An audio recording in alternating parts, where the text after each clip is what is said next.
All right, everybody. My name is Ron Horshevsky. It's a pleasure to welcome you all to our customer service talk today. Basically, we're going to teach you how to make almost everyone happy. So I'm going to be going over, let me jumping around here a little bit.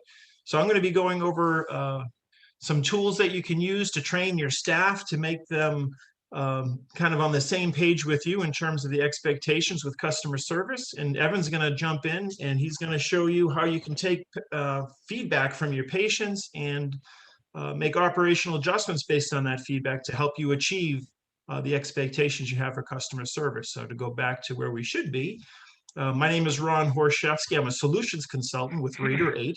I was one-time CEO of Concord Orthopedics, a large orthopedic practice. I was on the board for the AAOE and served as their president a few years ago.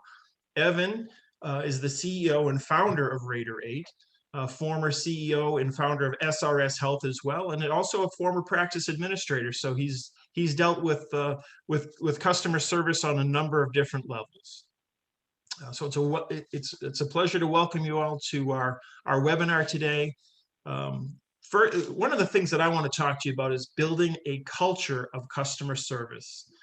Now, this is not an easy task. We know what customer service is. When we go to someplace, we know if we're having a good experience or a bad experience, but we have to work with our staff to build a culture of customer service. And what that means is that we want to have a common language around what legendary customer service means. So setting an expectation based on a common language is important. So you might say, what does that mean? Well, I'm going to hope to answer that question for you through some of the upcoming slides that I'll be going over with you. Also, you want to have expectations and have your staff aware of the organizational expectations of customer service. So sometimes they can just be assumed, like, well, that's good, that's bad. Like, no, you want to set the standard very clearly with your staff about what good or excellent or legendary customer service means.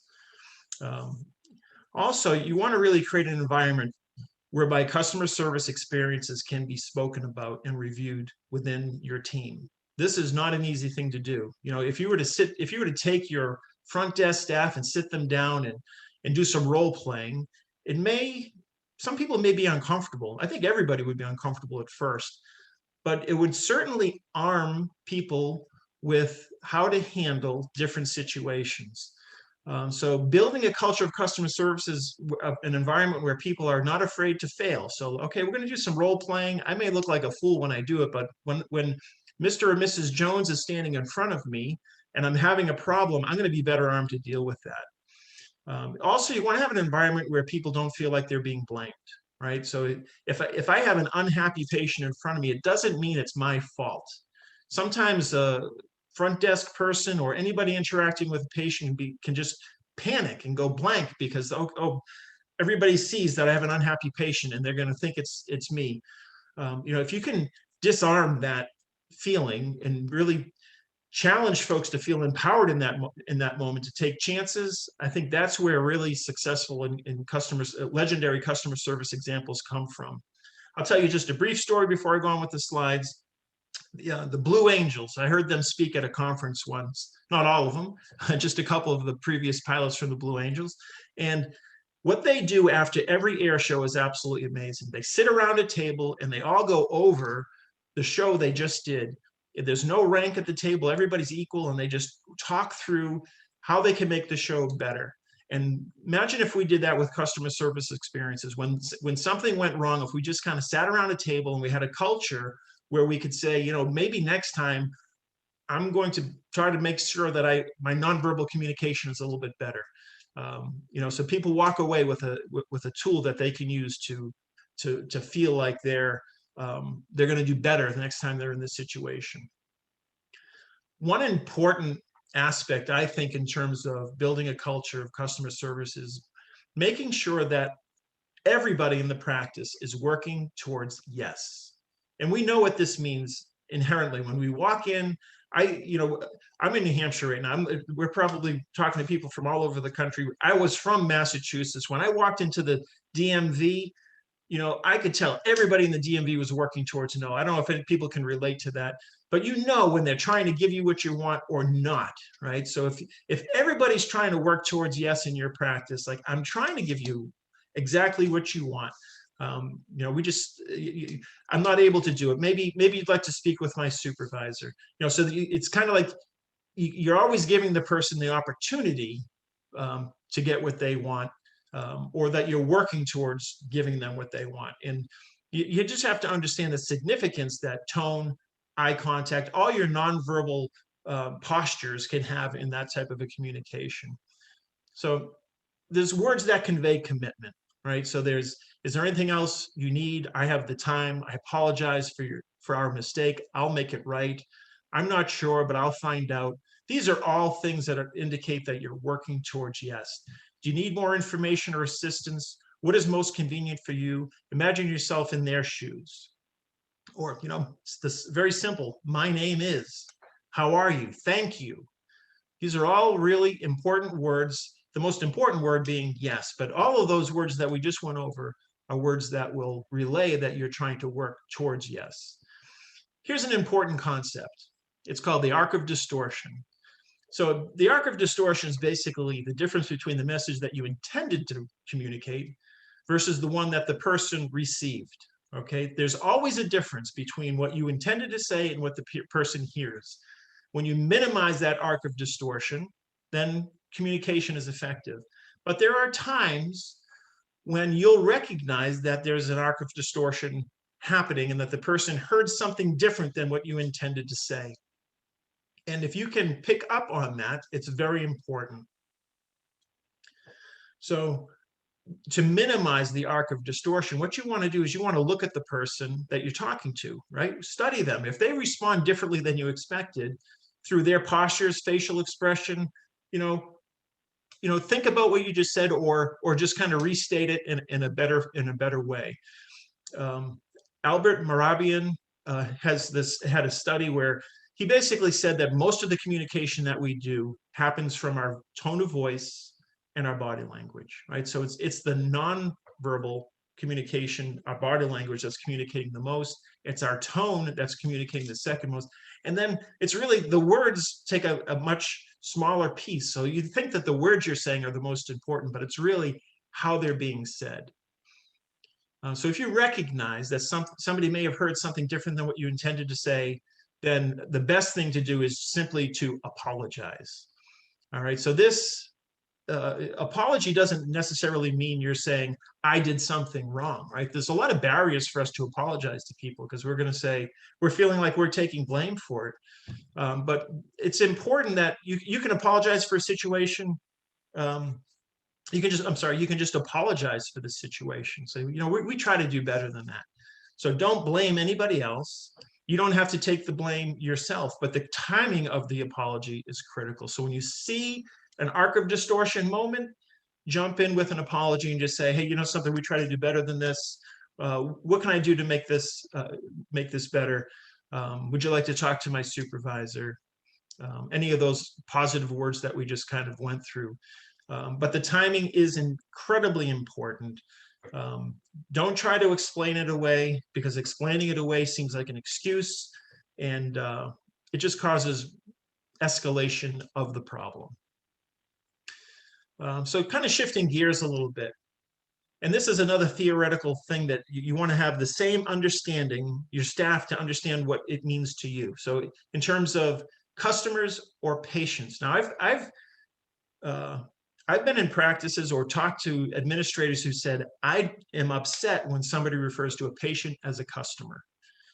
And I kind of get the point, because, a patient is the ultimate person who we're trying to please in a treatment or interaction. But we have to understand who our customers are, right? Customers are the patient, but they're also the family members that might come with the patient. The customers could be the providers in your practice that we're trying to support in our efforts. Also, our customers are the referring providers, the people that are sending us patients. So if they come to us and have a bad experience, it reflects poorly on them. And then also our customers are our coworkers. Okay, so when we talk about patient satisfaction, it's important, but we also want to talk about customer satisfaction. We want to recognize, share the same language, that when we say customer, we're not just talking about patients, we're talking about everybody that's involved, and that and recognize that we're all serving each other. So to speak to this a little bit, there's the typical organizational chart, right? So you've got the board of directors, president, you got the executive committee, perhaps you got the CEO, directors, managers, and then nobody likes to be the bottom of the organizational chart. But we have to recognize that these are the people that are really interacting with our patients. So in many ways, these are the most important people in the organization. So what if we were to invert the organizational chart, right? We put the patient and their family right on the top of it. We can have the vision and mission there, right? We're going to have those people that are interacting with those patients at the top of the organizational chart. And it's our job, if we're the CEO, the director, the manager, or the supervisor, it's our job to support those people that are interacting with the patient so that they're set up for success. So another thing to talk about is the art of blueprinting. So blueprinting is basically looking at the way a visit goes through an entire cycle. So if we were to look at, that's not a great definition. So blueprinting basically breaks down the components of a patient visit so that you understand where the experience points are. So here's an example. So this is a physical therapy visit. So somebody's coming in for an evaluation for physical therapy, and it breaks down, every column here represents a different piece of the visit. We're not going to go through this whole thing, but I want to give a brief introduction to service blueprinting. You might want to do something like this within your own practice so that you can see where the fail points are and that you can recognize it. Here it's written, it's a kind of grayed out a little bit. There's front stage and backstage, right? So front stage is what patients can see, backstage is what patients can't see. And just notice that by the time the therapist is evaluating the patient, it's step 8, right? So their experience may have already been determined because they've had trouble parking in the garage, right? They've had trouble filling out the paperwork. There's so many different factors that are involved in determining patient satisfaction that we want to be able to recognize where our fail points are and realize who's involved, like who are the participants in that process. So I invite you to Google service blueprints. There's some great examples there. Transpose maybe a visit in your practice into this type of a schematic and evaluate. It's a very kind of a lean type approach to evaluate where in the process, where the choke points are and where you can do better with that type of a visit. Now, we talked about front and backstage. And so I wanted to introduce a concept from Disney. I was at another conference, and this one was in Orlando, and somebody from Disney came and spoke to us. And they talked about the concept of on-stage versus off-stage. So if everybody in your organization understands what this means, right? On-stage versus off-stage. On-stage is patients see it. Off-stage, patients don't see it. So this is a very important concept. You want your stage to be set, right? If before a patient walks through the door, you want to set the stage. So that's the on stage, right? If you're interacting with a person and they're unhappy, you want to take them off stage, right? You don't want to have an unhappy patient, speaking in front of a bunch of other patients because it's going to affect their experience. So you might want to take them off stage. I say might because sometimes you want to leave them on stage. You want to let them know, it's really a judgment call. And sometimes you're going to make it and you're going to be right. Sometimes you'll make it and you'll be wrong. But I've left unhappy patients on stage because I wanted the patients who are, just turning the magazine pages, pretending that they're not paying any attention, but are listening to, they're riveted to every word. We've all had that experience. To let them know that I have my staff, the back of my staff, and that I'm going to support them. But if you don't all speak the same language, then it's going to be hard to have your staff, the back of your staff, when they're maybe not working towards yes. Like if we sit down in a group afterwards and say, hey, listen, we could have handled this better. I want to support you through this, but you need to understand that in order to meet the expectations of this organization, you need to present things in a more positive manner to the patient. So just as an example, there's a lot of different examples out there of things that you can do. You can sit down and do some role playing with your staff. You can give them the experience of dealing with an unhappy patient through practice. So this is just one example. There's a bunch of them out there. I call bad mouth Betty. So Betty lets you know exactly what she thinks of you and your organization. If she can't be right, she will be loud, vulgar, and insensitive. She's crude with other customers who are witnessing her unpleasant experience. I think we've all met a bad mouth Betty. And they just try to get what they want by making noise. And my experience, this usually happens on a Friday afternoon. I don't know if that happens to other people as well. But in terms of how to handle bad mouth Betty, because Betty is polluting the service environment, you may want to take her off stage. Again, you may make the judgment call to keep her on stage, and you may regret it. But everybody's trying, and if you had to decompress afterwards, you can say, "This is my thought. This is what I was trying to do. It failed. Next time, I'm going to take her off stage." Listen and try to get to the core problem and just solve the problem. Use selective agreement to find agreement on some minor issues. And if all else fails, let Betty know that you don't have to be subject to her abusive language. So I think that the prospect of the customer is always right has limitations, right? If somebody's using inappropriate language, you just have to call them on it and, just not let it happen. And the staff will certainly appreciate that you're doing that. So that's why I'm saying we're going to make almost everybody happy. So I'm going to transition now to Evan. Evan's going to show you some great tools, that they exist within the Rate platform. It's just important for anybody who's managing the experience of patients to be able to process and see data related to that experience. And Rate has put a lot of effort into building a platform that does just that. So Evan, I'm going to stop my share and I'm going to turn it over to you.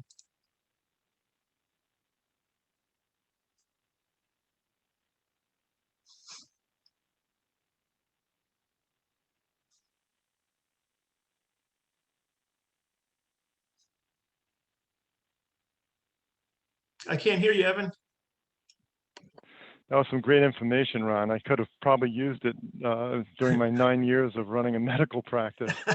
But I don't want to use the word customer here, but the expression "the customer is always right" really holds true, and it's a great lesson to. I always try to have the frontline folks in the office, really focus on the customer always being right, even though it's very hard for them and they know the customer's wrong or the patient's wrong. You always want to not tell the patient that they're wrong, kind of just like you were saying. So that was my strong belief. So on this phone, on this call here, we literally have practices that represent well over 100,000 patients, all told, over 100,000 patient visits a year. So we have these hundreds of thousands of patients, and we really want to get a feel for what they're thinking. So imagine each of your patients is a secret shopper. And it's our goal as a software company to make it really easy to do two things. One is for the patient to provide that feedback, and two is to assimilate, a haystack full of feedback and find the needles, and the needles being the complaints, and specifically what they're complaining about, what office they were seeing when that complaint was generated, and how to rectify those complaints. So the first step is just a really easy to use survey software, and what Rate has is we call micro surveys. The first thing they're either texted or they're emailed to the patient, and we love integrating with all the myriad practice management systems. We integrate with about 50, a little more than 50 of them. And the best kind of interfaces are the real-time ones, right? A patient checks out, they're upset about something, or they have something on their mind, and within 30 seconds of checking out, they already have a survey on their mobile device. So they're just getting in their car and they could give feedback right away. That's the best kind of feedback, to get that immediate feedback. And you also get very high response rates that way. right? If I get a survey 5 minutes after I visit the office, I'm more likely to respond than if I get it at the end of the next day. So this is what a survey looks like. Notice it comes from Rater 8. So we believe that the patient should be anonymous, and the survey shouldn't come from the practice. It should come from a third-party independent company. So the patients, these little secret shoppers, feel free to provide as much honest feedback as possible and without holding back, right? We don't want them to feel like the practice is going to retaliate or know the doctor or have the doctors know that the patient is upset with them. So that's why we have anonymous surveys here. We have a 1 through 5 star scale. So let's say they love Dr. Johnson. I'm going to give them 5 stars, and that'll pull up what we call a micro survey. So again, the key to surveying is first, we think, is to keep it simple. So you notice here, we just have the doctor. Optionally, you could rate in our system a staff member by name, which ties in with Ron's talk here. It's all about people, right? We want to know what's going on with Alex at the front desk. So let's say the patient gives Alex 3 stars because she was eating a burrito. She went to Chipotle next door and got the burrito when I checked in. Right? So that comment's very valuable, especially if I can't see Alex. Alex is in a satellite office. My secret shopper patient's telling me this is what's happening. Now I have that information. I could call over to the other office and say, patients are complaining that, talk to the front office manager and say, patients are complaining that Alex is eating when they check in. So it's super helpful to have feedback about specific employees. Same thing with the doctor. Great doctor. You should see the comments we get about doctors, but this is a very good one. And then some optional questions. We actually have a bank of 70 questions covering all areas of your operations, but we'll never ask 70 questions on one survey. We're not a big hotel chain. We're not an airline. My Delta survey that I once filled out was almost 60 questions. So we're only going to, you can ask all the questions you want, but we're only going to pick 3 per survey at random and ask them on the survey. So keep the survey short. So now the patient could say, yes, I'd refer to a friend. The waiting room time was very short wait, 10 minutes. And the staff, except for Alex eating the burrito, the staff was great, 5 stars. So that's a micro survey. And by the way, you'll notice the interesting orientation of the survey. It's very narrow and thin because it fits nicely on a mobile device. I could just scroll down and the patient could tap on the stars just like that. So the key part here, and we feel so strongly about this, if you're ever going to do a survey, is you want to tie the comments, 10 minutes with the burritos, with the question, right? A lot of surveys ask a lot of questions, and then at the bottom say, oh, please tell us more about what we could have done to do a better job. That's not structured. If I have a staff friendliness problem, I want all my staff friendliness comments in one place. So, I would click submit. If the patient's unhappy, of course, we ask the patient if they want to become de-anonymized, if we could share their identity with a manager, so that you could then enter into a service recovery, call the patient up right away. Ron, you've told me when you were at Concord Ortho, you used to love that feature. Sometimes a patient would respond to a survey while they're in their car after the exam, but before they get home, you're on the phone with them resolving the problem. Yeah, absolutely. It really transformed the experience from a negative experience to a positive. That's why if you're going to apologize, do it quick. Early, Yep. the better. Eat crow while it's warm. Sorry, Evan, go ahead. Okay, I like that analogy. So I'm going to go to the dashboard. So this is where the patient enters everything. And then we have the Rater 8 dashboard, which, remember I talked about a haystack? So here we have, this practice has 29,000 ratings and 4,523 comments. So it's all the secret shoppers. They're all putting in all these 4,500 comments, and we kind of organize it by category and doctor. So check-in experience, quick check-in, clinical staff, great staff, friendly, right? They typed under staff friendly, clinical staff, great staff, friendly. So we carry that and organize it here. Dr. Julie Nam, she was very friendly and pleasant. She made my daughter feel comfortable. Terrific care and service and organized and efficient. Right, so we have all these Rater 8 comments from the surveys, but we have even more comments that we want to pull in from the online review site. So here's all the Google reviews, there's Vitals, HealthGrades, Facebook. We'll just pull, anytime we could get our hands on a comment, we put it on this dashboard so you could find it and act on it. Okay, so that's the haystack. How do we find the needle? Well, I could just go right down to, let's say, a Dr. Ronka, and from those 4,000 comments on the right side, now we have 633 that are just specific for Dr. Ronka. And they love this doctor, right? They say great things about him. You see all the stars, all 4 and 5 stars. If I click this star filter, let's say 3 stars, this will pull up from the 4,000 comments. I narrowed it down to 633 for Dr. Ronka, and only 5 of them are 3 stars. And this is my needle. Remember, I had the haystack, and now I have the needle. And it's really great to see here. I could just look at these 3 comments from April, June, and October 2017, and I know exactly what my secret shoppers are thinking. He's nice, but a quick exam. So they like him, but he's quick exam. He seems knowledgeable, but speaks very quickly. He's personable, but super fast and rushed. He's rushing patients. So they shared this. This is a brand new doctor. They shared it with the medical director. The medical director sat down, Dr. Ronka, said, look, when a patient leaves the exam room, all you have to do is say, did I address your concerns and answer your questions? By doing that, that'll eliminate the perception of being rushed. And he did that, and sure enough, from October 2017, there's one rushed comment up here 3 years later, but for years, that quick succession of comments stopped. And it's crystal clear that he took heed of the medical director's advice and improved his bedside manner just by changing his presentation a little bit.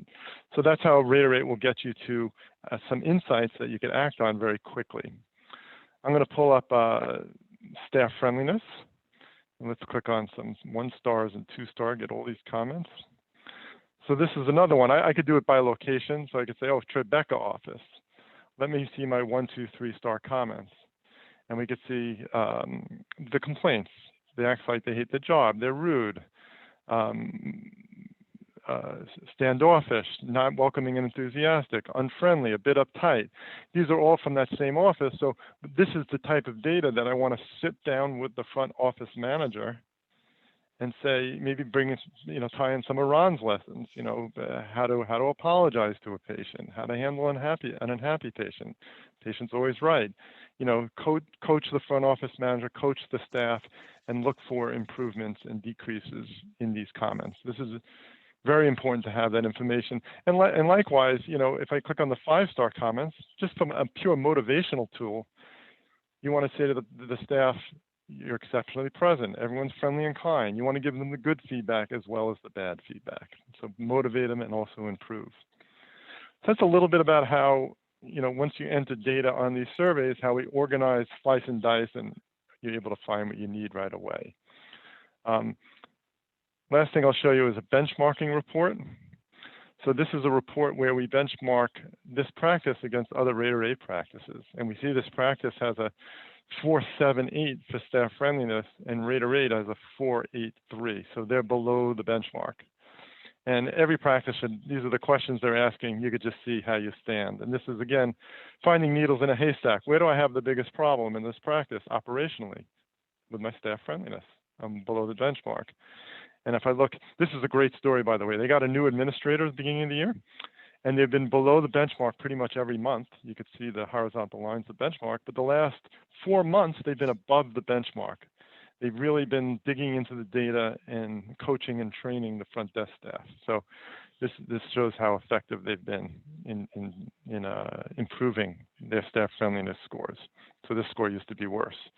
So you could have the trending, the measurement, you could measure, and you could improve.